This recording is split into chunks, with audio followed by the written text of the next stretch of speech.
zero. And launch of the SpaceX Falcon 9 rocket as NASA turns to the private sector to resupply the International Space Station.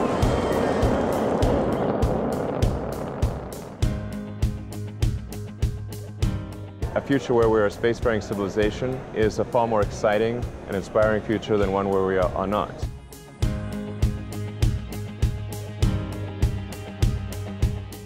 Capture is confirmed. Houston Station, looks like we got us a dragon by the tail.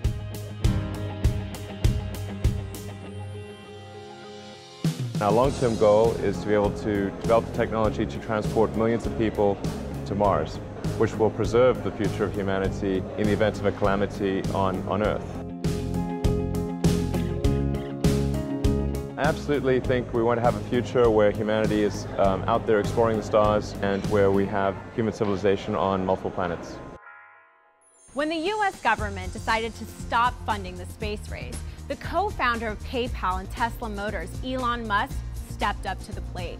He invested $100 million of his own money into SpaceX. I was able to sit down with Elon at his headquarters in Southern California to talk about how he is making space exploration possible for the next generation. The big breakthrough that we're hoping to achieve at SpaceX is to create a fully and rapidly reusable rocket. The reason that's so important is that the cost of the fuel and the oxygen in the rocket is very low. It's actually only about 0.3% of the cost of the rocket. The cost of our rocket is $60 million, but the cost of our propellant is only about $200,000. So if we're able to reuse the rocket, there could be a dramatic reduction in the cost of space flight. And what inspired you to do this?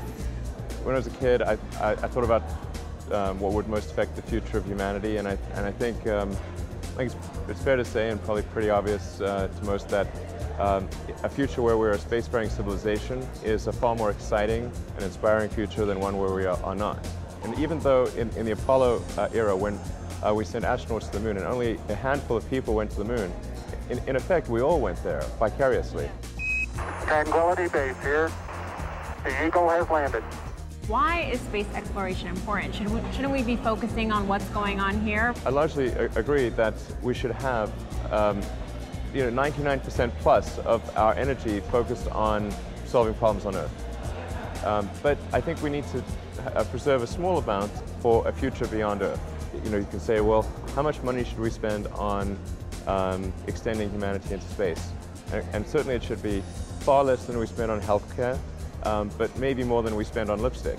And I like lipstick, so no knock on that. I'm a fan of it. I'm just saying that it's probably somewhere in between those two numbers, and probably towards lower end actually in terms of expenditures. So you said that your goal is to eventually take 1 million people to Mars.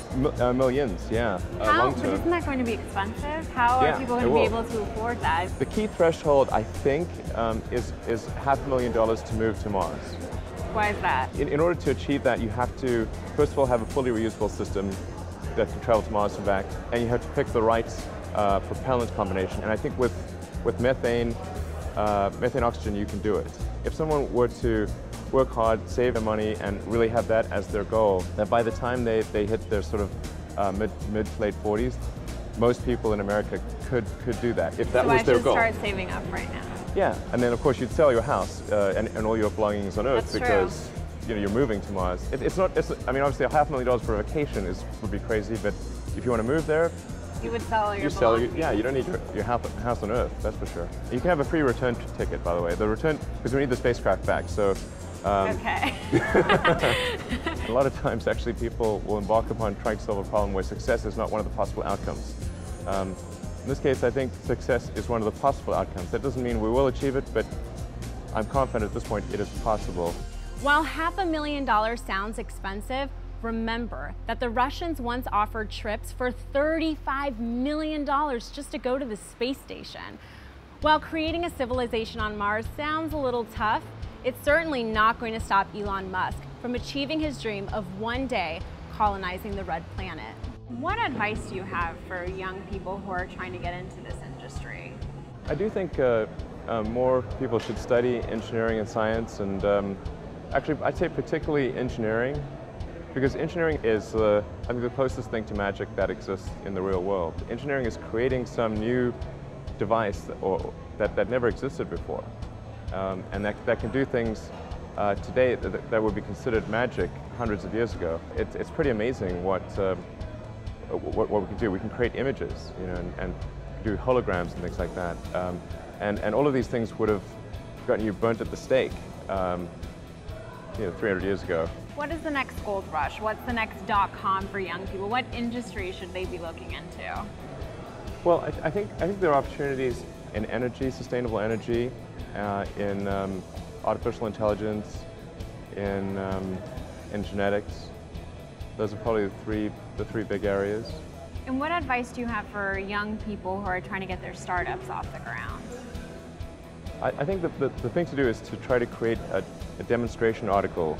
Everything works on PowerPoint, but if you actually have the physical item or the software, you know, some demonstration software, that's much more convincing to people than a PowerPoint presentation or any business plan. Do you have an internship program here? Can you tell me a little bit about that? Yeah, so we hire actually quite a few interns, usually a couple hundred a year. And we're generally looking for evidence of exceptional ability. So, you know, has somebody competed in like a design build fly competition or Formula SAE racing, won a state science fair? What do they do that sort of is evidence of exceptional ability in one form or another? GPA is just one element, actually puts slightly higher weighting on having won some sort of competition. So someone told me before this interview that you work in a cubicle. Is that Well, true? I have a desk, yeah. Why did you decide to do that? Well, I think it's important to maximize communication. You know, I'm much more sort of the Spartan school of thought. So I care about effective execution at the company, and the more you insulate yourself from information or feedback in the company, the worse decisions you make. This is the third successful venture for Elon Musk. He's got degrees in both physics and business, and he promotes science as a pathway to success for the next generation. How does a recession affect a company like SpaceX? Have you all been affected? The recession, we've actually done reasonably well, actually. And in California? Yeah. Yeah? Yeah, we've done fairly well. We've continued to grow throughout the recession, and yeah, it really hasn't had a negative effect on SpaceX. We might have grown slightly faster, but we grew very fast. And I debated whether to start SpaceX in Silicon Valley or Southern California. And in the end, I decided to do Southern California because there's a larger base of aerospace engineering talent in Southern California. But then with Tesla, Tesla actually does fit more in Northern California because electric cars, if you think about the problems that are associated with that, you know, it's sort of software engineering, electrical engineering, it's batteries, skills that are actually better in Northern California. California as a state needs to be cautious about the level of taxation and regulation that it applies to companies. Yeah, that's why I'm surprised that you're based here. Well, you know, when I started the two companies, the California max, the marginal tax rate in California was 9%. I think it's now almost 14%. So that's a 50% increase since I started the companies. And it makes it progressively harder to hire people and to compensate them competitively. If we're competing against companies that are in states that have zero to low personal tax or in countries that are much cheaper to operate in. It's fortunate that California is a great place to live. California has to be careful not to over-regulate companies in the state and make it difficult to operate. So you don't patent your technology. Why is that? Why did you make that decision? Well, at SpaceX we don't patent. At Tesla we do. We don't patent anything that's hard to determine just by looking at the rockets. If you can understand the technology just by looking at the rocket, then we will sometimes issue a patent. What we won't patent is anything that's hidden or hard to determine about our technology. Russia today and China long-term are our toughest competitors, and I think we would have some challenge enforcing a patent suit against the Chinese or Russian government. So up until recently, when people think of space exploration, they think that that is the role of the federal government. Sure. Do you think that your business, your company, is just as capable or perhaps more capable?